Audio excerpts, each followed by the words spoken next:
Hi there, and welcome to the Accepted Authority podcast. My name is Greg Roworth, and each week on the Accepted Authority podcast, we talk about the challenges of growing your consultancy firm and dealing with that effectively using a strategy around authority positioning.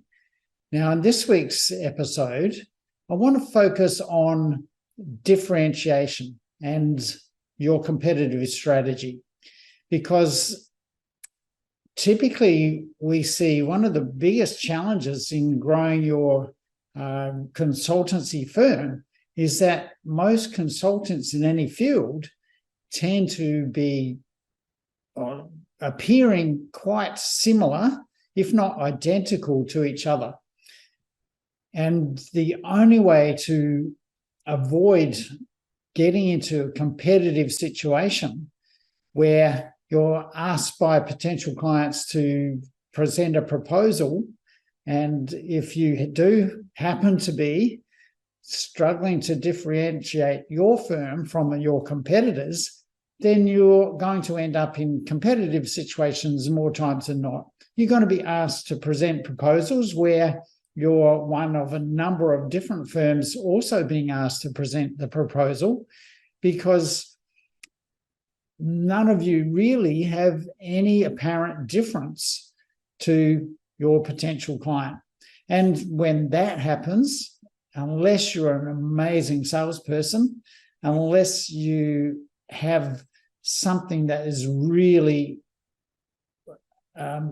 capable of winning your client's trust in a way that really sets you apart from your competitors in the sales situation, your chances of winning that proposal basically come down to who's the cheapest. And if you're not the cheapest, then potentially you're not going to win the proposal. However, if you are the cheapest, then you have another problem, because if you're the cheapest, how are you able to then deliver that work in a profitable manner? Because it often only takes one thing to go wrong and your profits go out the window. If you have to add more time, or if you have to redo something and the cost structure of what you've allowed for in your proposal gets blown out the window, then, hard to make a profit. So let's come back to your competitive strategy and how you can be seen to be different. And when we want to be seen to be different, what we're saying is we really want to be seen as preferable to our competitors. Now, that's a really challenging situation for a lot of consultants, and it really takes some deep thinking and hard work to come up with that real ability to differentiate yourself from your competitors. And this is where the strategy of authority positioning is so important, because what we see more times than not is that clients want to deal with the authority in the market. They have a preference for dealing with the best. They have a preference for dealing with the one who stands out as being the expert above all others. So to be able to create a strategy that helps you elevate your acceptance, your relevance to the market, is a way to really start to gain prominence in your market and gain more clients. Now, when we can differentiate ourselves from our clients and gain that preferable status, a number of things happen. First of all, we tend to not have to be in a competitive situation so often. It may happen at times, but more often than not, if you stand out as the authority in your market, you are going to be chosen out of all the others, and often you will not have to compete against anybody else. Now, also it means even if you are in a competitive situation, but if you're the preferred provider, then the pricing element is a different proposition as well. You don't have to worry about being the cheapest price. Your status as the authority in the market almost demands that you have the highest price.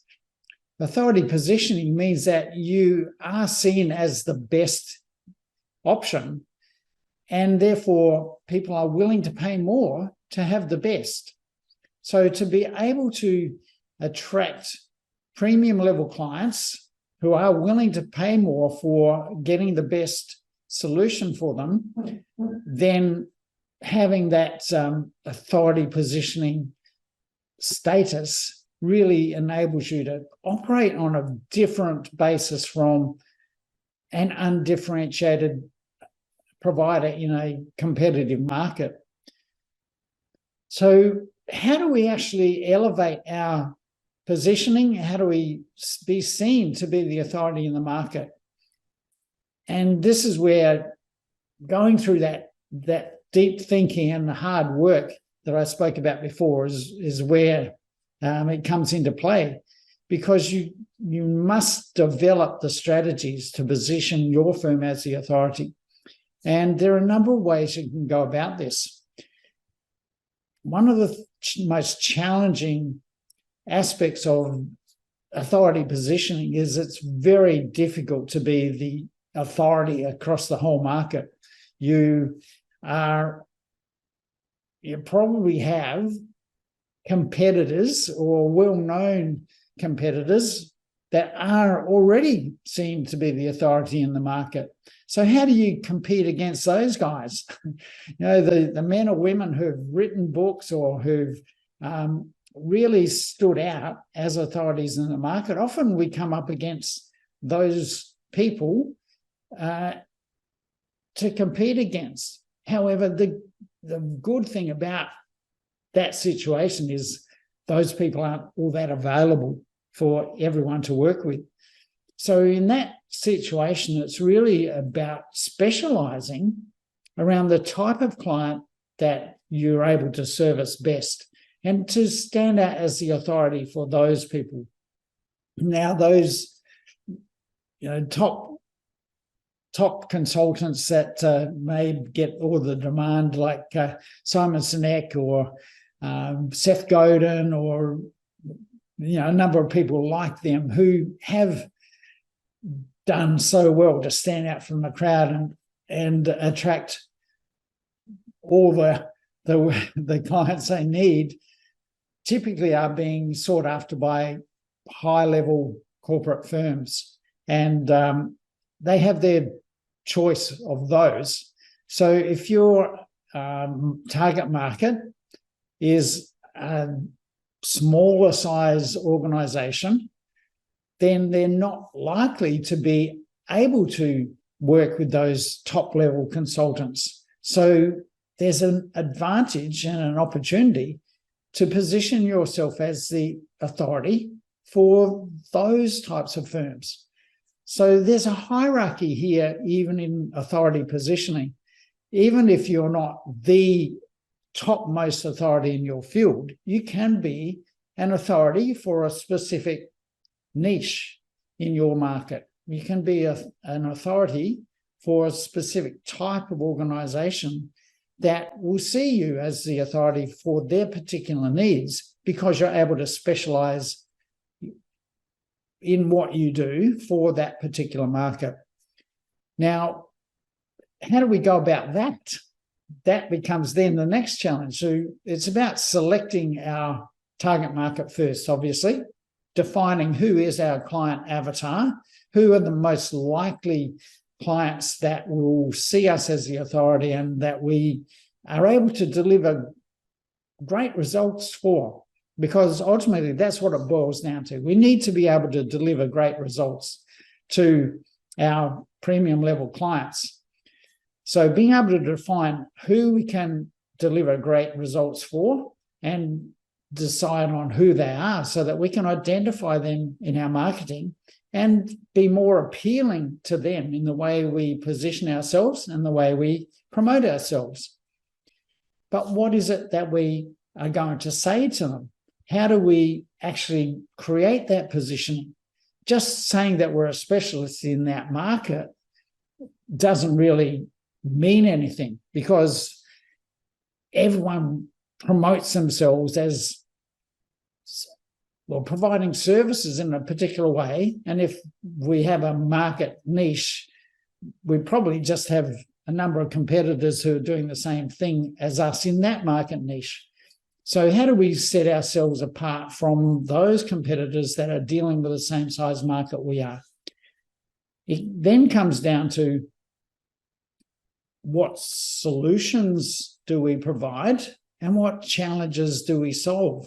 What are the problems that we deal with and what are the solutions we provide? And can we do that more effectively, more efficiently, more thoroughly, more, I don't know, any other element that you can describe there in a way that is different from your clients? Now, ultimately, it's got to be seen as better than your clients, but better can be defined in a lot of different ways. So even differentiating yourselves around the element to describe how you're different is a way of differentiation. We don't necessarily have to be cheaper. We, as I said before, being the most expensive, being the highest price is almost a prerequisite for authority positioning. To be seen as the best comes with certain level of status, which demands that our clients pay a premium level price. However, there's got to be a payoff for them. We can't just command a more expensive price if we're not delivering a greater value. So what is the value that you ultimately deliver to your clients? Now, determining that value and how you differentiate yourself from your competitors is a difficult process, but a really effective way to go through that thinking and doing the hard work that I spoke about earlier is to use a process that was talked about in the book, The Blue Ocean Strategy. And the authors of that book have talked about a competitive canvas where you're able to isolate different aspects of how you might compete with your competitors in your market. So different features, different ways of competing, different parts of your service that you can break down and look at, who provides the same services in the same way, and where are the gaps? What else is it that your clients need or want that they're not really getting from the service providers in the market?